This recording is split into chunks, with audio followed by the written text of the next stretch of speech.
कि जब मैं अल्लाह का नाम लेता हूँ तो मुझे जुनून होता है और बस दिल से सदा निकलती है अल्लाह। तो अल्लाह का नाम है, जो अल्लाह का नाम दिल से लेता है अल्लाह दिल के अंदर उतर जाता है, और जब दिल में उतरता है पूरी दुनिया उसको जला के राख कर दे, अल्लाह का नाम नहीं निकलवा सकती।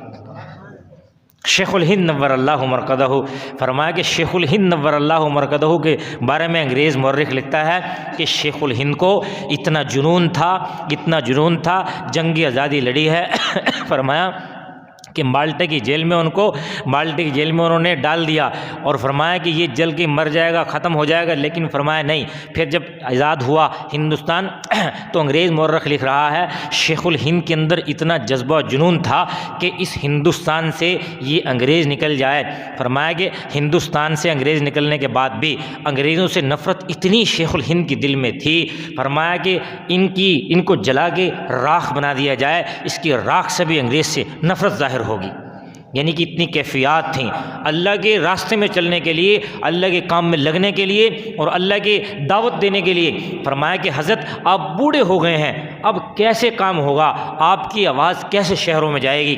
फरमाया कि मैं बूढ़ा हो गया हूँ, मैं चल नहीं सकता, जब तक मुझसे हिम्मत होगी मैं चलूँगा इस्लाम की दावत देने के लिए, करिया करिया बस्ती बस्ती कूचे कूचे जाऊँगा। और फरमाया कि मेरे शागिर्द लाखों हैं, और जब मैं चलने से आजिज़ आ गया तो आजिज़ आने के बाद अपने शागिर्दों से कहूँगा कि मुझे चारपाई पे लटा दो, मेरी चारपाई उठा के ले चलो और दुनिया की जहाँ कोने तक ले जा सकते हो ले जाओ, मैं इस दीन की दावत के लिए अपनी जान भी लौटाऊँगा, और जहाँ पर मेरी मौत हो जाएगी वहीं दफना देना। यानी इतनी दीन से मोहब्बत थी उलमा देवबंद को, इतनी दीन से मोहब्बत थी। फरमाया कि ये लोग हिम्मत और हौसले वाले लोग थे, और हिम्मत और हौसले वाले लोग ऐसे थे कि फरमाया कि जिस वक़्त तक ये अल्लाह की दावत ना देते उस वक़्त तक इनको चैन नहीं आता था। फरमाया रातों को उठते थे, ख़ास वक़्त में रो रो के अल्लाह से दुआ करते थे, और फरमाया कि अल्लाह से रो रो की दुआ करते हुए ख़ास वक़्त में अल्लाह इनकी दुआ भी सुनता था। फरमाया एक वक्त ये भी था कि फरमाया कि दारुल उलूम देवबंद में चपड़ासी से लेके जितने लोग थे, यानी कि शेखुल हदीस तक सारे के सारे वक़्त के वली थे। अल्लाह के साथ ताल्लुक़ करेंगे तो सिलसिला बनेगा, अल्लाह के साथ ताल्लुक़ बनेगा तो सिलसिला बनेगा ना। तो फरमाया कि नबी करीम सल्लल्लाहु अलैहि वसल्लम एक मरतबा ग़ज़वे से वापस आ रहे थे। देखा कि एक मरतबा देखा है छोटे छोटे बच्चे वहाँ पे जो है ना आवाज़ लगा रहे हैं। बिलाल हबशी ने अज़ान दी तो छोटे बच्चे फिर रहे हैं, उन्होंने इस अज़ान की नकल उतारना शुरू की। चूँकि मुसलमान नहीं थे तो अशहदु अन्ना मुहम्मद रसूलुल्लाह जब हुआ आहिस्ता से कहा, चूँकि मुसलमान नहीं थे और बच्चे थे बेचारे घूम रहे थे। अभी महजूरा के बारे में आता है, और फरमाया कि जब अजान दे के फारिग हो तो फरमाया कि इन बच्चों को पकड़ के लाओ। एक को पकड़ के लाया अबू महजूरा कि भाई तुम क्या कर रहे थे? कि जी मैं ये जो नकल कर रहा था, ये जो तुम कह रहे थे मुझे तो पता नहीं क्या है क्या नहीं। वो अजान थी, वो मुसलमान तो बच्चे थे नहीं। कहे तुम ज़रा कहो। फरमाया कि मैं तो नहीं कहता। अरे कुछ नहीं कहते, तुम कहो भाई। उस बच्चे ने कहना शुरू किया। जब वो आया अशहदु अन्ना मुहम्मद रसूलुल्लाह पे आहिस्ता से कहा कि भाई ऊँची आवाज़ से कहो। नबी करीम सल्लल्लाहु अलैहि वसल्लम से घबरा के 2 मरतबा ऊँची आवाज़ से कहा। अब अजान जैसे पूरी हुई, अल्लाह ने उसके दिल में ईमान उतार दिया इसकी बरकत से, यानी अजान सुनने की बरकत से उसके दिल में वो बच्चा मुसलमान हो गया। अब जब भी वो अजान देते थे तो वो 2 मरतबा आहिस्ता आवाज़ से अशहदु अन्ना मुहम्मद रसूलुल्लाह और 2 मरतबा ऊँची आवाज़ से। पूछा कि 4 मरतबा क्यों कहते हो? 2 ही मरतबा है। असल में वो कहने लगे असल में सूरत हाल ये थी कि मैंने नबी करीम सल्लल्लाहु अलैहि वसल्लम को जैसे अजान सुनाई है क़यामत तक वैसे ही दूंगा। यानी कि नबी से जो ताल्लुक़ था जिस दर्जे का वो उसको निभाया है सहाबा कराम रज़ियल्लाहु अजमईन ने। फरमाया कि अबू महज़ूरा फरमाया कि मैंने फिर ऐसे ही किया। फरमाया कि नबी करीम सल्लल्लाहु अलैहि वसल्लम की ज़िंदगी गुजारी है। एक मरतबा फरमाया कि बिलाल हबशी जब क्या कहते हैं अजान देते थे वो बड़ी अजीब कैफियत होती थी, वजद की कैफियत होती थी। फरमाया कि फिर क्या हुआ, अबू बकर सिद्दीक़ रज़ियल्लाहु ने हज़रत बिलाल हबशी को जो है ना उनसे ख़रीदने का इरादा किया। नबी करीम सल्लल्लाहु अलैहि वसल्लम फरमाया ए अबू बकर सिद्दीक़, अब बिलाल हबशी को ख़रीदने के अंदर मैं भी तुम्हारे साथ शामिल होऊंगा, मैं तुम्हारे साथ शामिल होऊंगा। फरमाया कि ठीक है। बिलाल हबशी के बारे में उसके मालिक से जाके मिले और कहा कि मेरे पास एक बड़ा खूबसूरत ग़ुलाम है तू उसको ले ले, और ये हबशे का बिलाल है, ये हबशे का है, ये हबशी है, ये मुझे दे दे। उसने कहा तू मजाक कर रहा है, इतना कीमती गुलाम मुझे देना चाहता है, और इतना घटिया किस्म का जो गुलाम है, हबशी लोग बड़े नीच किस्म के समझे जाते थे कि तू इसको लेना चाहता है। उसने कहा भाई सौदा है, तूने हाँ कर दे। उसने कहा मैं हाँ करता हूँ। फिर भी वो कहता मजाक है, मजाक नहीं है भाई।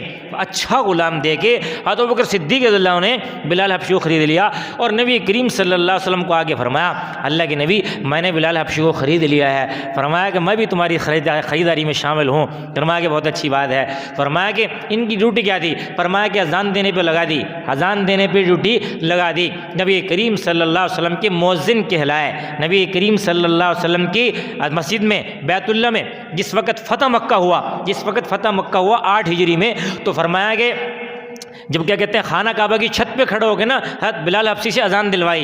यानी खाना काबा की फ़तह की अलामत थी वो, यानी कि फ़तह की अलामत थी कि अब ये खाना काबा और पूरा मक्के पर मुसलमानों की हुकूमत होगी, यहाँ कोई मुशरिक नहीं होगा। फरमाया कि फिर सारे बुत उतार दिए, सारे के सारे बुत वहाँ से गिरा दिए।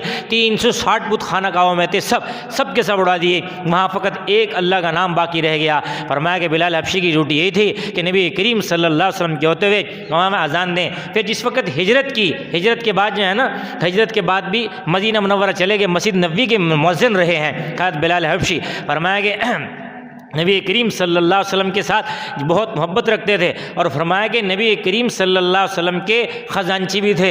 यानी कि कोई मेहमान आता था, उनके खाने का नज़म करना, कहाँ से आ रहा है, कहाँ से नहीं आ रहा, ये नबी करीम सल्लल्लाहु अलैहि वसल्लम पूछते ही नहीं थे भाई तुम कहाँ से खिला रहे हो, कहाँ से नहीं, बस उनकी ज़िम्मेदारी थी। और फिर बाज़-औक़ात कर्ज़ लेके बिलाल हबशी मेहमानों को इकराम कर दिया करते थे। एक मरतबा तो यूँ हुआ कि हज़रत बिलाल हबशी जो थे ना, उनको एक यहूदी से आके कहने लगा कि भाई तुम लोगों से कर्ज़ लेते रहते हो, मैं मालदार आदमी हूँ, मुझसे इकट्ठे ही ले लिया करो, बस जब ज़रूरत पड़े मुझसे ही ले लिया करो। उन्होंने कहा फिर क्या होगा? कि बस देने के लिए भी मैं अकेले ही काफ़ी हूँ, बस मुझे देते रहना जब हो। उन्होंने कहा बहुत अच्छी बात है, अल्लाह करना है सब, क्योंकि यहूदी है, फितरत के अंदर खसलत है कि मुसलमानों को कभी नहीं हुआ। अब 3-4 दिन बाकी थे, एक दिन आगे कहने लगा ए बिलाल तुझे पता है 4 दिन रह गए हैं, अगर 4 दिनों के अंदर तूने ये मेरे पैसे ना उतारे, मैं तुझे वैसे ही गुलाम बना लूँगा जैसे तू पहले था, बकरियाँ चरा करता था, इस काम पर लगा दूँगा। अब बिलाल हबशी नबी करीम सल्लल्लाहु अलैहि वसल्लम खिदमत में तशरीफ़ लाए। फरमाया कि अल्लाह के नबी ये तो जो है ना वो फ़लाँ यहूदी मुझे धमकी दे रहा है कि हम तेरे साथ यूँ कर लेंगे, तुझे वैसे गुलाम बना लेंगे, तो बड़ा माजरा ख़राब है। फरमाया कि अब क्या किया जाए? फरमाया मैं कुछ दिनों के लिए दूर चला जाता हूँ, जब कुछ वसत होगी मेहनत मजदूरी करूँगा, अल्लाह के इसका उतार दूँगा। फरमाया कि अच्छा। अब वो घर चले गए और अपना सामान वामान बांधा कि सुबह को कहीं कूच कर जाता हूँ, मेहनत मजदूरी करूँगा, जब पैसे पूरे हो गए उस यहूदी को लौटा दूँगा, ज़ाहिर हो जाऊँगा। फरमाया कि अल्लाह के नासो अगले दिन एक शख्स दौड़ा हुआ है, बिलाल क्या हुआ भी कि वो अल्लाह के नबी ने बुलाया है। नबी करीम सल्लल्लाहु अलैहि वसल्लम में हाजिर हुए। फरमाया कि 4 ऊँट खड़े हुए थे वहाँ सामान से लेते हुए। कितने ऊँट? 4 ऊँट। फरमाया कि बिलाल बस ये ले जाओ, जिसका कर्जा देना कर्जा दे दो, बकिया का चीज़ जिसको देना है दे दो। नबी करीम सल्लल्लाहु अलैहि वसल्लम खिदमत में थे। फरमाया कि कहीं से भी कर लेते थे, मेहमान नवाजी करते थे। मालूम हुआ कि मेहमान नवाजी करने से घबराहट नहीं करनी चाहिए, हिम्मत हौसले से चलना चाहिए। ये नबी के शिवा है, नबी के सहाबा का शिवा है। कोई मेहमान आ जाए तो फरमाया कि उसकी इकराम जितना हो सकता कर लेना चाहिए। तो फरमाया कि एक मरतबा ऐसा हुआ कि हज़रत बिलाल हबशी की ज़ुबान में कुछ लोग नहीं, शीन को सीन पढ़ते थे, शीन को सीन। आगे अबू महजूरा हैं, उनकी आवाज़ अच्छी है और वो अजान देना शुरू कर दें। तो ये बात उन्होंने की, मशवरे में बात हो गई। नबी ने फरमाया ठीक है भाई, चूँकि इनकी ज़ुबान ठीक से नहीं है, और फिर उसकी जो शीन को सीन पढ़ते हैं, तो आप जो है ना अबू महजूरा की ड्यूटी लगा दें। अब बिलाल हबशी रज़ियल्लाहु अन्हु को जब पता लगा तो बिलाल हबशी मुसल्ले पे बैठ गए और अल्लाह से मुनाजात की कि अल्लाह ज़ुबान मेरी नहीं तेरी है, ज़ुबान मेरी नहीं तेरी है, तूने ज़ुबान दी है। अगर मैं तरन्नुम से नहीं पढ़ सकता, मैं अच्छे आवाज़ से इसकी नहीं पढ़ सकता, जैसे मुझे आती है ऊँची आवाज़ से मैं पढ़ता हूँ, तो फरमाया तो इसी को कबूल फरमा ले, और मुझे जो ड्यूटी दी हुई है ना बस इसी पे लगा के रख। नबी करीम सल्लल्लाहु अलैहि वसल्लम ने तो कह दिया अब रात जो है ना लंबी हो गई, सुबह हो ही नहीं रही, सुबह सादिक तुलू नहीं हो रही।